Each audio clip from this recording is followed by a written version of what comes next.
the John W. Whitaker Intermodal Terminal. The sheer size of the terminal is impressive alone. However, the creation of this massive facility is just as impressive. We'll examine how 830 acres of land was turned into a state-of-the-art transportation facility as we travel down the road to Austell.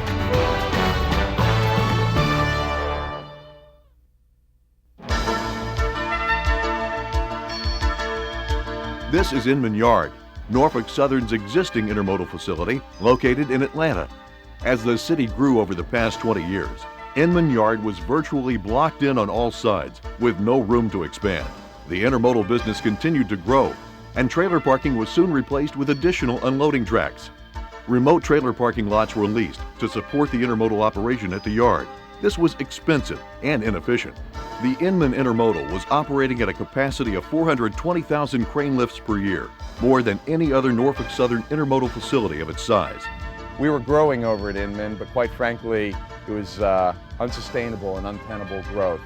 As we grew over there, our product quality deteriorated at an increasing level as we had to use off-site lots to park equipment, as we had to stage and stack trains coming into the facility. In 1993, Norfolk Southern purchased 830 acres, 14 miles west of the Inman facility in a small city named Austell. In the beginning, local and county government officials welcomed the proposed development.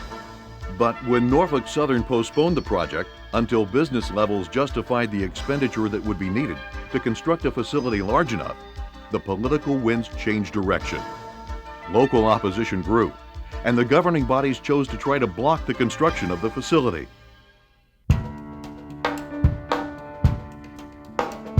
Originally, the entire site was not zoned for the intended use. Norfolk Southern requested a zoning change. At the same time, some Austell citizens that opposed the project persuaded a local hardware store owner, who was also a longtime state legislator, to speak for them at the public zoning meeting in 1996. The man was able to convince council members that a freight terminal in the area would have a negative impact on the community. The zoning change was denied. It seemed as though only an act of Congress could move the project forward. Well, there was an act of Congress. The Interstate Commerce Commission Termination Act held that local zoning and state regulation needed to be preempted when it interfered with interstate commerce. The Interstate Commerce Termination Act, or ICCTA, was passed in 1996, and the Surface Transportation Board was created. This included a provision that preempted state and local government regulation of construction and operation of certain rail facilities. You had a local government that initially was supportive, then hostile, then supportive. You had county governments in the surrounding area that took different positions. And the moving through that system illustrates clearly that federal preemption of this kind of development authority is needed to allow facilities to be sited.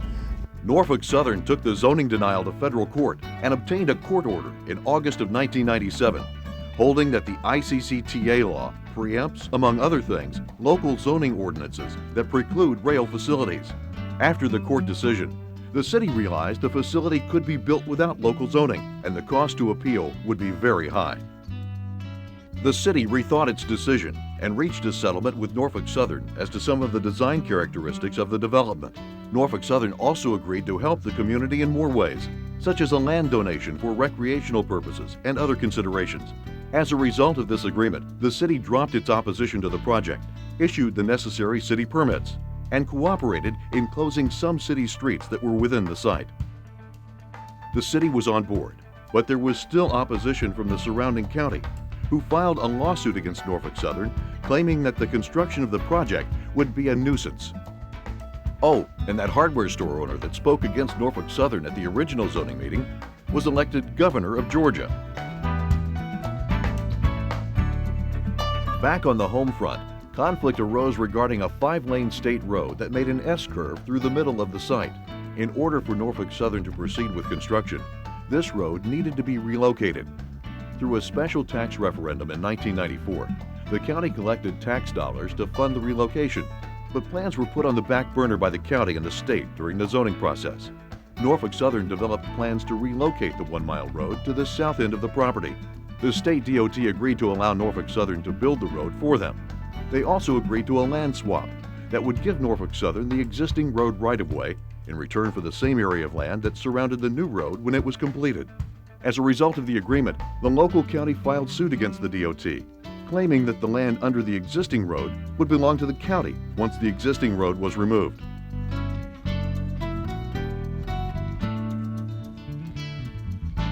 In July of 1997, the application for a U.S. Army Corps of Engineers permit was prepared and submitted. Norfolk Southern was proposing to disturb 450 acres of the 830-acre site, pave 270 acres, and impact 26 acres of wetlands. Adjacent to the site was an historic district that consisted of an old thread mill and neighborhood community called Clarkdale Historic District that was listed in the National Register of Historic Places. Norfolk Southern worked through the permit requirements and wetland mitigation plan that included the creation of 3 wetlands on the site that totaled 35 acres. In January of 1999, Norfolk Southern was issued a conditioned permit. One of the conditions was an historic review process. As a result of this, Norfolk Southern enhanced buffers between the facility and residential area, reconfigured the lighting, and made additional noise monitoring commitments. Another condition required a water quality permit from the State Department of Natural Resources. This permit was opposed by a small city downstream from the project, claiming its water supply would be adversely impacted by stormwater runoff from the site. To satisfy the permit requirements, Norfolk Southern designed 29 acres of detention ponds that included a provision for spill containment and water treatment.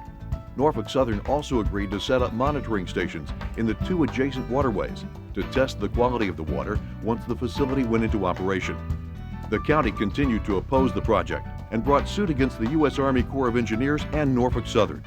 The county challenged the granting of the permit on the grounds that the historic review was not handled properly.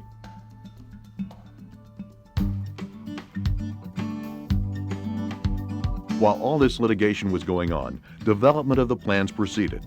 The purpose was to design a facility that would be built in 2 phases and have a capacity of 600,000 crane lifts per year.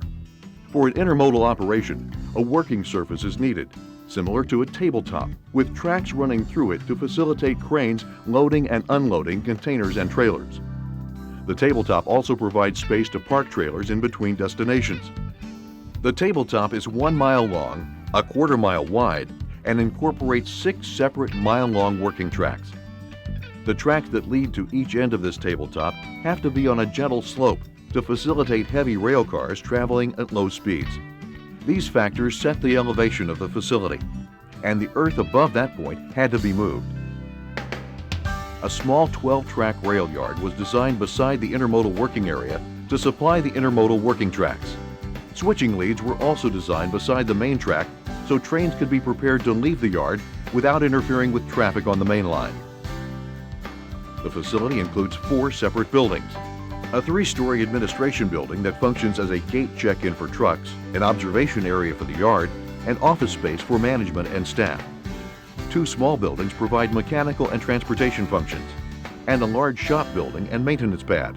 The pad provides a place for large cranes to be maintained and an area where industrial fluids can be collected and treated. Since the facility would require so much pavement where there had once been soil, 6 ponds were designed that totaled 29 acres. These ponds catch rainwater that runs off the pavement at a rapid rate and releases it slowly to prevent flooding nearby creeks. The most important feature of the facility design was room to grow and expand. There is a vision for the future. We've already laid the steps for future growth. Also, the facility is going to allow us to continue to grow and increase our market share in the Southeast.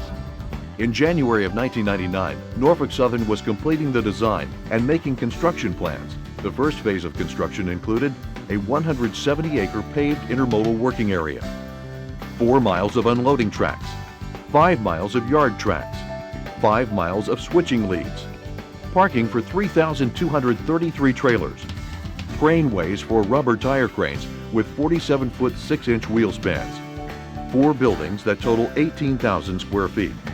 The second phase of the facility was designed and permitted, but won't be built until traffic levels warrant expansion.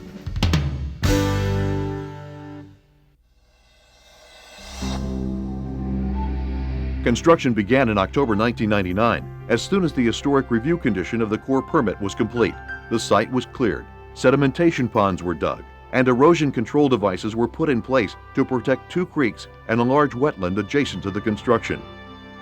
The first objective was to construct the earth berms around the project to shield the adjacent community from noise and the view of the development. There were several significant factors in the critical path of the construction timetable. First was the quantity of excavation. There was 6.5 million cubic yards of dirt to be moved. Only 1.5 million was needed to build the facility. The remaining dirt was stockpiled in an area designated for Phase 2 expansion.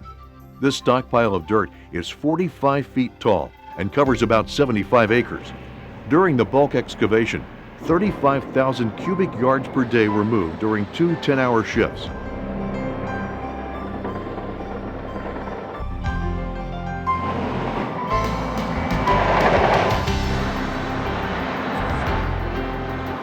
Drains were installed deep in the ground close to the elevation of finished grade. The 3,000-foot longitudinal drain worked with a system of vertical pipes and pumps to lower the groundwater as excavation progressed to an elevation 20 feet below the existing groundwater in some areas. The second significant factor was the construction of a railroad bridge. One of the facility's switching leads, which parallels the main track, required a bridge to cross Sweetwater Creek. The existing main track bridge was a through girder design that allows the track to run between the steel beams that hold up the bridge span. This was done so the structure would be above the high water elevation of the creek. The new track bridge had to be designed the same way. However, there was not room for 2 bridges of that same type to be built side by side. A new through girder bridge was designed with a wider deck and larger beams to support 2 tracks. The old bridge had to be rolled out and the new one rolled in simultaneously in an 8-hour time window.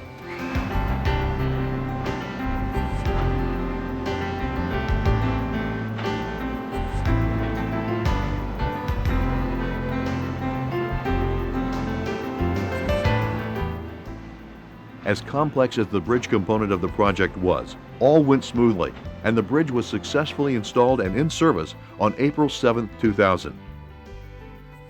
The third factor in the critical path of construction was the relocation of the state road through the site. Before the old road could be removed, a new one had to be built to take its place. The new road would be at the southern border of the site and would include a highway bridge over the tracks, improved traffic signals, and a landscaped median. It would provide a safer route for cars, trucks, and school buses around the nearby elementary school. Work on the new road and highway bridge began as soon as construction started.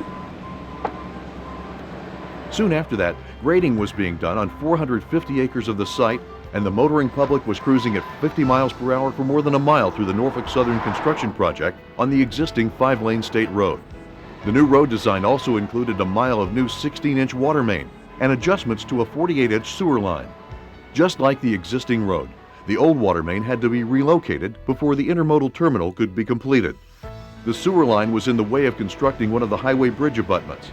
Both utilities belonged to the county that was opposing the project. Norfolk Southern engineers prepared construction plans for each pipeline and submitted them to the county for review. But the county made no response. It appeared to be another attempt to thwart the project. This time it was Norfolk Southern who filed suit against the county for ignoring their request to relocate the utilities and for not acting on its 1994 transportation plan to relocate the road as a county project. Norfolk Southern reinforced the ground around the sewer line with wooden piles and built the bridge abutment on top of it. They also built the mile of water main without approval or input from the county and stopped short of connecting it to the county's live line. The legal actions between Norfolk Southern and the county were cataloged in the local papers. Construction of the intermodal facility and the road progressed 6 days a week under close scrutiny of regulatory agencies and the public.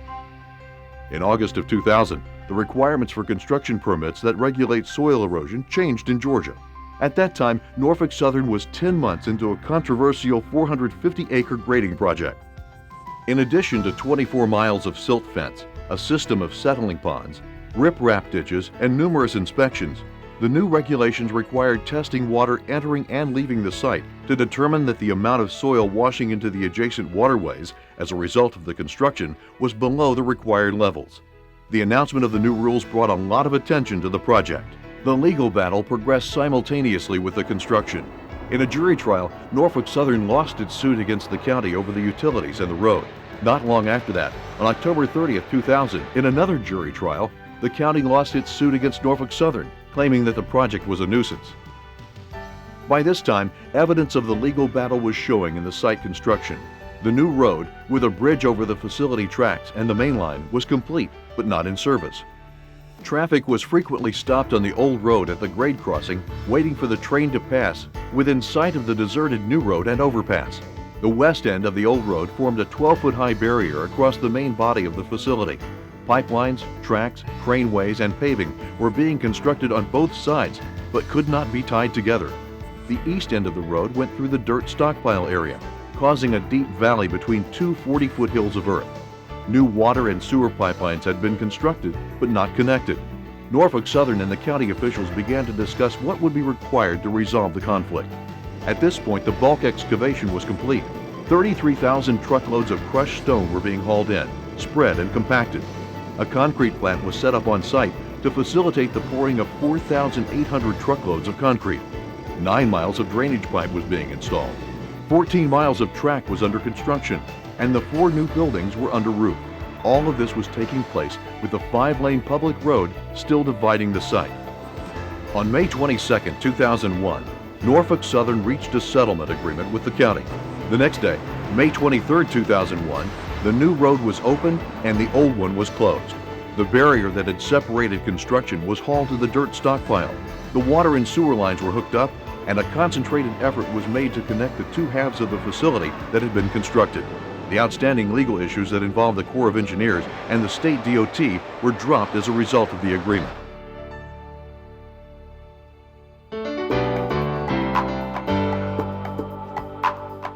This is an important key, and this is in many ways the culmination of a vision to build the East's most extensive transportation structure to move the nation's goods to and from all points north, south, east, and west. On October 30th, 2001, the $100 million facility was officially opened and named the John W. Whitaker Intermodal Terminal after a prominent former railroad official. At Norfolk Southern, we're going to work hard to honor your name by the service we provide at this facility. The Whitaker Terminal is the largest intermodal facility east of the Mississippi River and will be the hub of Norfolk Southern's southeastern intermodal operation. The new facility completes a network that includes Norfolk Southern terminals in Pennsylvania and Chicago and ports at Charleston and Savannah. Prior to having Austell, Atlanta was way over capacity. We were surviving in Atlanta by using a series of off-site locations to handle the capacity.